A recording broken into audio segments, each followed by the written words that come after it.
It had always been what I wanted to do.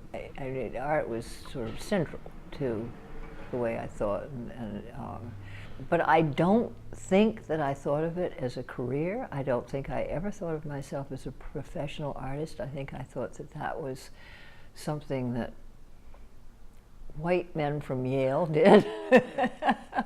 I just did it because I loved to do it, and I wanted to do it. I had been doing art on my own. I had been going out and doing landscape painting on my own, and I was selling some of those, so that was good. But I went through sort of a mini depression, and I thought, I know, it's because I'm really not going where I want to go with this.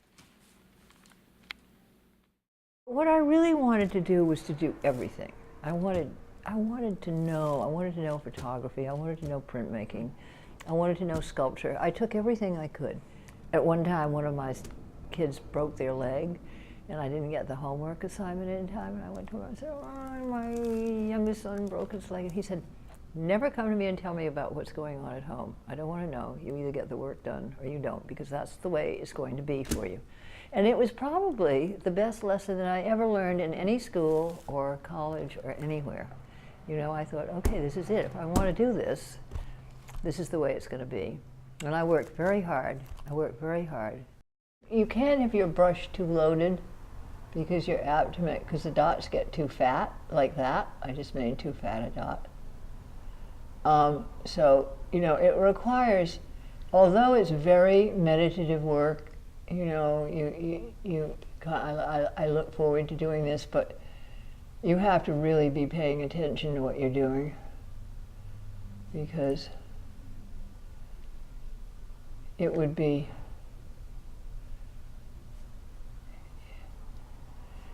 because mistakes are rather hard to rectify when you're working on paper like this.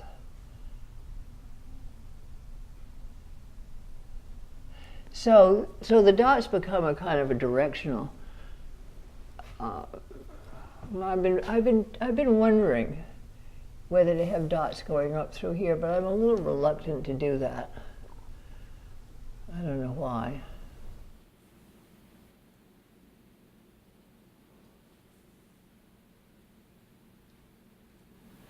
So now at this point I have to get down and have a look. So I shouldn't be looking at you, I should just look at my hands. Reading has been hugely influential in my work, maybe for the last 15 years. And I think, I can't remember when I picked up the Seybold, W.G. Seybold's book, The Rings of Saturn, but I started reading that book and I thought, if I could paint the way this man writes, I would have just exactly what I want to do. So I started thinking, because I think that one thing about Seybold is that he comes at things indirectly, so that he leads you in a kind of a circularity through his writing, and I wanted to be able to develop a way of connecting ideas without hitting people over the head with a this is it. I wanted to have lots of possibilities in the work.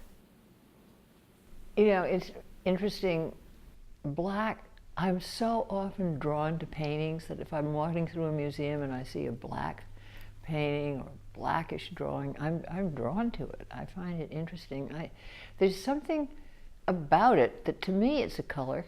It has luminosity and depth, just as a technical medium, painting medium. And I've done a lot of things in black, the black dry points of bats.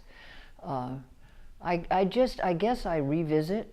I haven't always, not all my work is black by a long ways, but there is something about I can't call it the restfulness of black, the ability to travel around in a black painting. There are nuances in black that I find interesting if you can get them, you know, and there's a more luminous black, there's a very dense black, there are all kinds of ways of working with black. And I find it, maybe it's partly challenging, and it's an area I'm comfortable with. I have tried to describe the black as a kind of a metaphor for darkness and descent, and not in a challenging or bad way, but really as a way to learn, as an exploration of and I know I'm perhaps reading more into black that really needs to be there, but it's just I find that it achieves something that I feel is really a need for me, and sometimes it's exhilarating to use color, and lots of times I find it off-putting. So I think that black is the place that maybe not retreat to, I think that's not a very good word, but I am drawn to, that I'm truly drawn to. And I find that when I start using it, I'm quite happy. And black achieves something that dark paintings, I've done some dark paintings, I have them, but there's something about the blackness. It's kind of a commitment, a definition that's I'm finding hard to explain, but it stands for a world that I think is really interesting, and that really is the world of dissent and knowledge through dissent and confronting questions in the dissent. And I think we all have that, so many unanswered questions in our lives, that there's something about the idea of Hermes, the psychopomp, being able to descend and lead people, or the idea of Estra, the goddess who traveled when the sun went down. She traveled through the earth in the darkness with the hare, because the hare can see in the dark. And I love those stories. And so I think that I just am naturally drawn to that. I found Ernie, who was a glassmaker, and I thought to do glass bats would really be interesting. So he pulled them in these bat-like shapes, and I want to configure this so that it's really the idea of flight, so that they're kind of rising up. And then all the other alchemical things that go with them are just part of their story. It wasn't only their kind of chaotic flight, but it was the idea of descent, the idea that they dwelt in the dark, in caves. And so then I started thinking about caves and grottos, and the idea of going into the grotto to sort of seek wisdom. I think that we live our lives kind of projecting happiness and cheer, but I think that lives are difficult to navigate. And I think that if you allow yourself to investigate a world where I think some ways we kind of naturally belong a lot of the time. I mean, that seems dreary, but it doesn't have to be dreary. I just think it's the truth, you know? There are dark passages, and sometimes if you can find the light in them, and I mean the metaphoric light, just the knowledge that you gain from allowing yourself to try and navigate that world, that in a way it's somewhat healthy.